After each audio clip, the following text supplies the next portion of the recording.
কলিজাটা এখনো কাঁপতাছে ভাই। এই বাচ্চা কবুতরের পেটে এই পাইপটা চলে গেছে। আসলে ভাই কি বলবো, কলিজাটা এখনো কাঁপতাছে ভাই, বিশ্বাস করেন। এই যে দেখছেন, এই যখন আমি হ্যান্ড ফিটিং করে এই পাইপটাই চলে গেছে।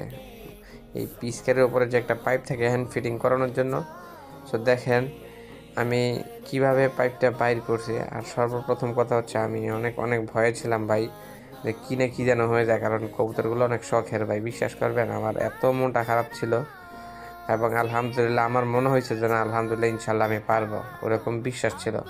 দেখেন কিভাবে আমি বের করি। আর এই বাচ্চাগুলো হচ্ছে বিউটির বাচ্চা, আপনারা কম বেশ সবাই জানেন। আমার একজোড়া বিউটি হুমার বাচ্চা ছিল। এই বাচ্চা কবুতরের ডিমটাই কিন্তু ফাইটা গেছিল। সেই ডিমটা পানিতে পড়ে গেছিলো, কষ্টিপ মেরে রাখছিলাম।